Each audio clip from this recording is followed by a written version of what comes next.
Hello everyone! So for today's video po is gagawa na naman tayo ng napakasarap at napakadaling merienda na for sure ay mag-i-enjoy ang iyong buong pamilya. So ano pang hinihintay natin? Gawin na po natin ito. So sa recipe na ito po is gagamit lang po tayo dito ng mga tinapay. Ayan. So kung meron kayo dyang malapit ng ma-expire, pwede natin gamitin yan. So, kailangan lang po natin hiwain yung mga gilid-gilid. Ayan. So, ganyan yung kanyang magiging itsura. And then, yung mga gilid-gilid naman is wag natin itapon. Kumuha po tayo ng part doon sa ating gilid-gilid. And then, gayatin po natin ng maliliit gaya niyan at ilagay sa ating isang bowl. Then, gagamit din po tayo dito ng tuna. So, kahit anong brand is pwede nating gamitin. So, kailangan lang po nating i-strain yung ating tuna para mawala yung sabaw. And then, wag nyo po itatapon yung sabaw at magagamit pa po natin yan mamaya. And then, yung tuna po is ihalo lang natin dito sa tinapay na ginayat-gayat natin kanina. Mag-add din po tayo ng sibuyas. So, white onion yung ginamit ko pero red onion is pwede pa rin po. And then, mag-add tayo ng mga pampalasa, salt and pepper lang yan. And then, around 5 tablespoon na mayonnaise. So, real mayonnaise po ang gamit ko dito kasi mas malinamnam talaga siya. And then, pag nahalo na po natin ng mabuti, is pwede na po natin ito ilagay sa ating tinapay. So, mag-scoop lang po tayo ng tamang-tama lang at ilagay natin sa gitna nitong ating tinapay. So, depende na sa'yo kung gaano kadami. And then, nag-add na din po ako dyan ng grated cheese. So, bago natin takpan is gamitin po natin yung sabaw ng ating tuna kanina. So, yan po ang gagamitin natin na pangsara dito sa ating tuna pockets. And then, ayan, isara lang po natin siya gamit ng tinidor.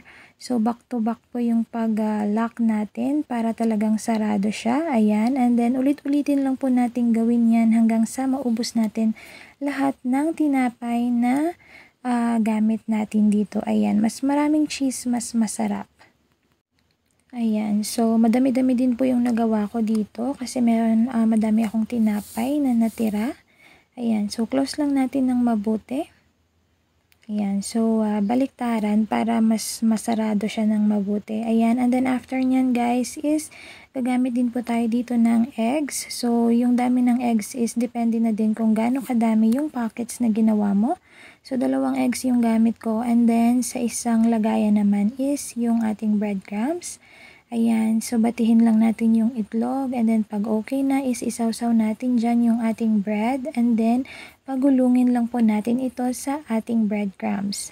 Ayan, so ganyan po yung kanyang magiging itsura. So again, gawin lang po natin yan sa lahat ng bread na ginawa natin kanina and then pagtapos na is pwede na po tayong magpainit ng mantika at pag mainit na yung ating mantika is pwede na po nating lutuin ang ating tuna pockets. So make sure lang po na medium lang yung apoy para hindi naman agad-agad masunog itong ating tinapay.